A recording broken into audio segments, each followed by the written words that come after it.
It was a cold morning in Gyeongju, South Korea. The date was October 31st, 2025. The world's leaders had gathered for the Asia-Pacific Economic Cooperation Summit. Cameras were flashing, diplomats were scrambling, but the most important event of the summit didn't happen on the main stage. It happened in a quiet, secured room down the hall, a room where two men sat across from each other, smiling for the first time in nearly a decade. On one side sat Xi Jinping, the president of China. On the other side sat Mark Carney, the Prime Minister of Canada. For most observers, this was just a photo op, a polite diplomatic gesture. But for those of us who watch the shadows of geopolitics, it was something else entirely. It was the sound of a tectonic plate shifting. It was the moment Canada stopped being America's polite little brother and started becoming its most dangerous problem. To understand why this handshake matters, you have to understand the betrayal that led to it. You have to understand why Canada, a founding member of NATO and America's closest ally, would turn to its greatest rival. The answer lies thousands of miles away, in a small town called Ingersoll, Ontario, and in the boardrooms of General Motors in Detroit. This is the story of a betrayal. It is the story of a desperate gamble. And it is the story of how Canada is building a Trojan horse that could bring the American empire to its knees. The betrayal in the heartland. Let's rewind to October 21st, 2025. 10 days before that handshake in Korea, General Motors dropped a bomb on the Canadian economy. They announced the immediate closure of the BrightDrop electric van plant in Ingersoll. There was no warning. There was no negotiation. Just a cold corporate memo that destroyed 1,200 livelihoods overnight. For years, Canada had played by the rules. They had subsidized GM. They had integrated their supply chains with the US. They had banned Chinese EVs to please Washington. They had arrested Meng Wanzhou when the DOJ asked them to. They had done everything a loyal ally is supposed to do. And what did they get in return? They got abandoned. GM walked away the moment it became convenient. And they didn't just walk away. They did it with an arrogance that shocked Ottawa. But the pain didn't stop there. From the south, Donald Trump's trade war was escalating. Tariffs on Canadian steel. Tariffs on Canadian aluminum. Threats to tear up the USMCA trade agreement. Canada found itself trapped in a pincer movement, squeezed by American corporations on one side, and squeezed by American protectionism on the other. The message from Washington was clear: America first and Canada last. Prime Minister Mark Carney, a man who spent his career in the highest levels of global finance, looked at the board. He saw a losing game. If Canada continued to rely solely on the United States, it would be bled dry. It would become a vassal state, begging for scraps from Detroit and Washington. Carney realized that kindness was no longer a currency. Loyalty was a liability. If Canada wanted to survive, it needed leverage. It needed a weapon that would make Washington panic. And there is only one weapon in the world that truly scares the American deep state: China. The secret calculus of revenge. This brings us back to that room in South Korea. When Mark Carney sat down with Xi Jinping, it wasn't a meeting about friendship. It was a meeting about leverage. China has been trying to crack the North American market for years. They have the best electric vehicle technology in the world. Companies like BYD and CATL are years ahead of Ford and GM, but they have been locked out.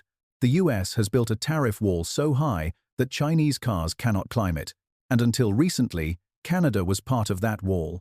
Canada had imposed a 100% surtax on Chinese EVs, marching in lockstep with US policy. But on that day in October, the wall developed a crack.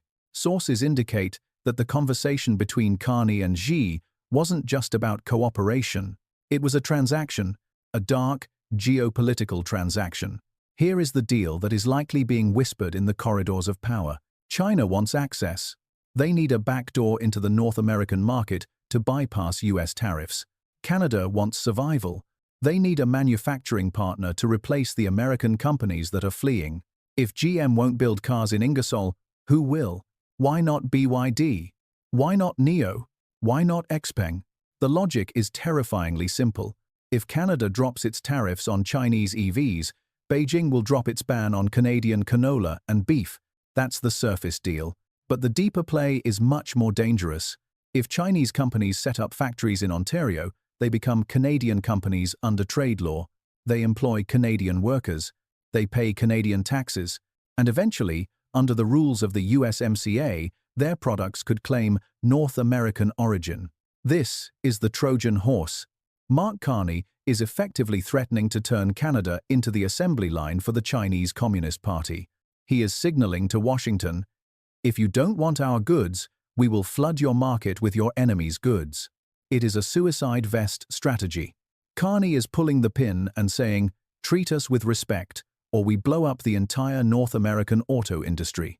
The Washington nightmare. Imagine the panic in the Pentagon and the White House right now. For 80 years, the United States has taken Canadian loyalty for granted. The border was secure. The airspace was shared under NORAD. The economies were intertwined. But now, the northern flank is exposed. If Chinese tech giants establish a foothold in Canada's industrial heartland, it's not just an economic issue, it's a national security catastrophe. Modern electric vehicles are not just cars. They are rolling surveillance platforms. They have cameras, microphones, LiDAR, and GPS. They collect terabytes of data every day. Imagine thousands of Chinese-made vehicles, built in Canada, driving freely across the Ambassador Bridge into Detroit. Imagine the data they could gather on American infrastructure. Imagine the mapping of military bases. This is why the US banned Chinese software in vehicles. But if Canada integrates Chinese tech into its grid, the firewall collapses. Washington knows this. Donald Trump knows this. And Mark Carney knows they know. That is why he took the meeting. He isn't necessarily planning to sell out to China completely. He is using the threat of selling out to force a better deal from the US. It is geopolitical blackmail. And it is working. Suddenly, the tone in Washington is changing. The arrogance is being replaced by anxiety. American negotiators, who were ignoring Canadian calls, are now booking flights to Ottawa. They realize they have pushed their neighbor too far. But there is a risk, a massive, existential risk. When you invite a superpower like China into your house to scare away a bully, you might find that the new guest never leaves. China doesn't do favors. China does colonization. Look at Africa. Look at Sri Lanka. Look at the Belt and Road Initiative. Investment comes with strings attached, political strings. If Canada allows Chinese factories to replace GM and Ford, they will become dependent on Beijing's supply chains. They will be vulnerable to Beijing's political pressure. Mark Carney is a smart man. He is a central banker. He understands risk management.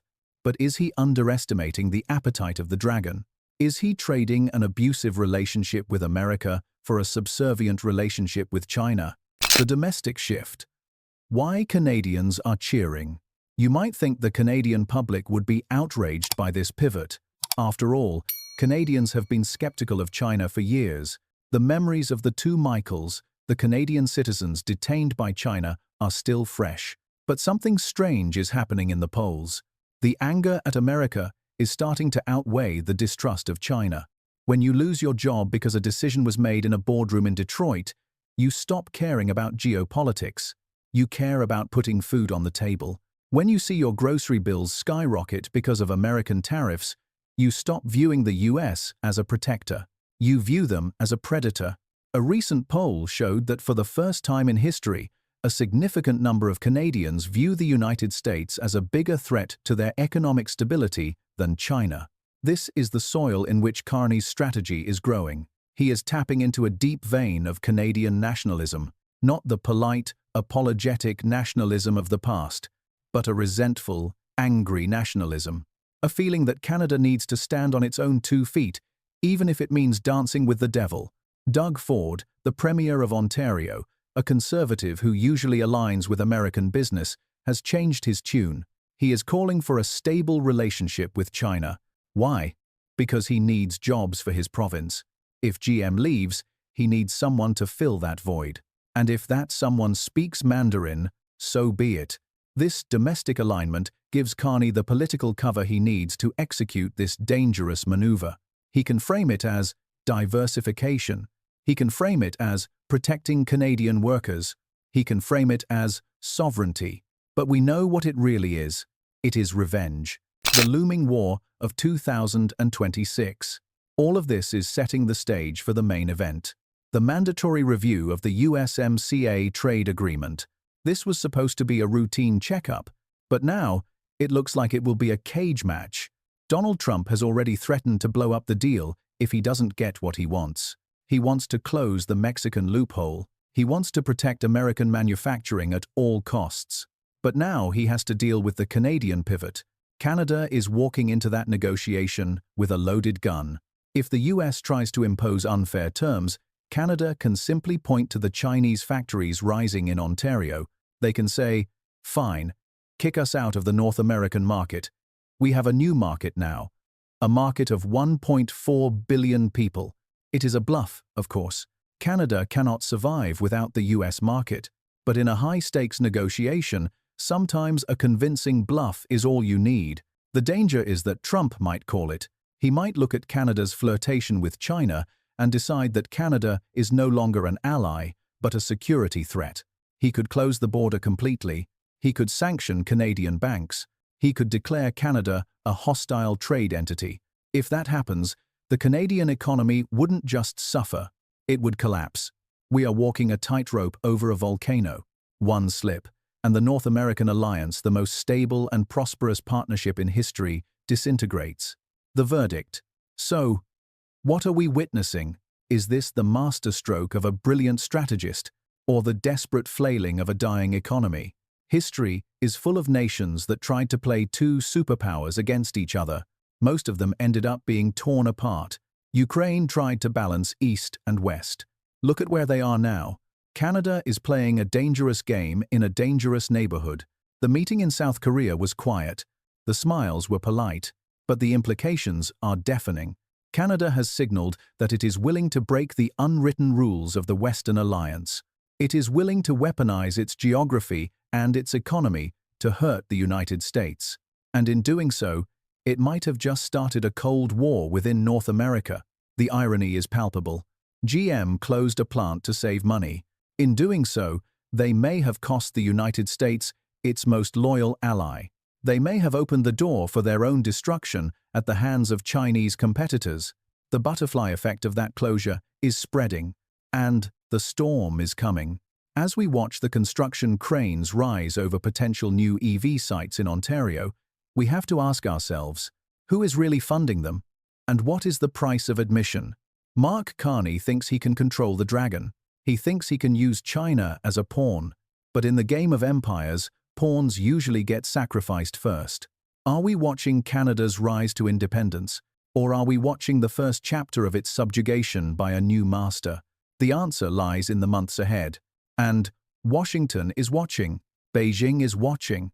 And for the workers in Ingersoll who just wanted to build vans, the world has suddenly become a very large, very scary place.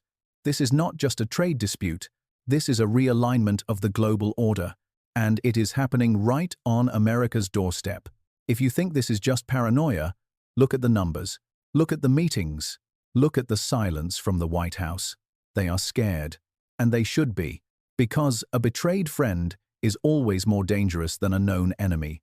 Canada has woken up, and it is looking for payback. The only question left is, will the US fold, or will they burn the whole house down? We will find out in 2026, but the fuse was lit in Gyeongju, and the explosion is going to be heard around the world.